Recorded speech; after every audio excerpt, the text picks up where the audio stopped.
अगर आप NEET PG के एस्पिरेंट हैं और नए अपडेट्स का वेट कर रहे हैं तो एक और नया अपडेट आया है कर्नाटका स्टेट की तरफ से। जब से क्वालिफाइंग क्राइटेरिया अपडेट हुआ है, कर्नाटका ने ऑब्वियस सी बात है अपना क्राइटेरिया भी अपडेट किया है और हमारे पास एक नोटिफिकेशन आया था कि मॉप अप राउंड के लिए रजिस्ट्रेशन चालू हो गया। लेकिन एक इंपॉर्टेंट चीज़ है जो कि शायद स्टूडेंट्स या पेरेंट्स से मिस हो जाए, तो वो मैं डिस्कस करने वाला हूँ। मैंने ओपन किया है ऑफिशियल नोटिफिकेशन जो आया हुआ है ऑनलाइन रजिस्ट्रेशन। यहां पे जो इंपॉर्टेंट चीज है वो हमें ये देखनी पड़ेगी कि रजिस्ट्रेशन तो ऑनलाइन हो रहा है, लेकिन आपका document verification mop up round के लिए तुरंत ही होगा और वो आपको फिजिकली करना पड़ेगा। ये नोटिफिकेशन में साफ साफ मेंशन्ड है।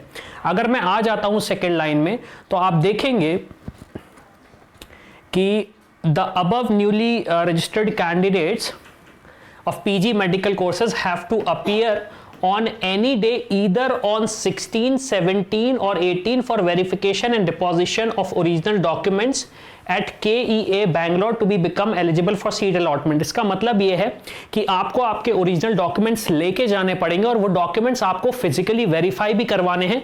वो डॉक्यूमेंट्स आपको वापस नहीं मिलेंगे, वो डॉक्यूमेंट्स आपके जमा हो जाएंगे अथॉरिटी के पास। यस, डॉक्यूमेंट्स जमा हो जाएंगे। इसका मतलब यह है कि हो सकता है अगर आप किसी दूसरी स्टेट में ऑप्शंस देख रहे हैं तो क्योंकि डॉक्यूमेंट्स यहां पे जमा हो जाएंगे तो वहां पे शायद आप ना जा सके। तो मेरी रिक्वेस्ट स्टूडेंट्स से और आपसे यह है कि अब अगर आप कोई डिसीजन ले रहे हैं स्पेशली कर्नाटका को लेकर के, तो ये एक फैक्टर आपको लेके चलना पड़ेगा कि आपके डॉक्यूमेंट्स वहां पे सबमिट रहेंगे। अब किन सिचुएशन में आपको डॉक्यूमेंट्स वापस मिल सकते हैं? देखिए, सबसे पहले तो जब काउंसलिंग होगी, काउंसलिंग के बाद अगर आपको कोई कॉलेज अलॉट नहीं होता तो ऑब्वियस सी बात है आपको डॉक्यूमेंट्स वापस मिल जाएंगे। अगर आपको कॉलेज अलॉट होता है और आप कहते हो मुझे कॉलेज नहीं लेना है तो आपका सिक्योरिटी डिपॉजिट फोरफिट हो जाएगा और डॉक्यूमेंट वापस हो जाएंगे।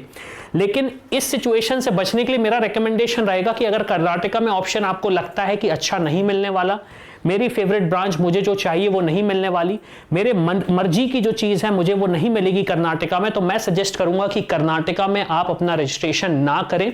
क्यों? क्योंकि डॉक्यूमेंट एक बार जमा हो गए तो फिर आपको डॉक्यूमेंट ले जाने में, मान लीजिए अगर आप बिलोंग करते हैं राजस्थान, आप बिलोंग करते हैं यूपी, मध्य प्रदेश, कोई भी दूसरी स्टेट, सबसे पहले आपको बैंगलोर जाना पड़ेगा। बैंगलोर से अपने डॉक्यूमेंट्स वापस लेके फिर उस पर्टिकुलर कॉलेज जाना पड़ेगा जहां पे आपको अलॉटमेंट होगा, तो एक बहुत बड़ा इशू हो सकता है। तो अल्टीमेटली अगर आपको कर्नाटका में एडमिशन लेना है या फिर आपके पास कोई ऑप्शन नहीं तो जाके आप मॉप अप राउंड में पार्टिसिपेट करें, अदरवाइज आप ना करें। तो इसी के साथ मैं हूं अविनाश, मेरा काम है रास्ता दिखाना, स्पेशल के स्पेशलिस्ट बनना आपका। I hope you like this video. For more such videos, keep watching our channel and do not forget to like, share and subscribe.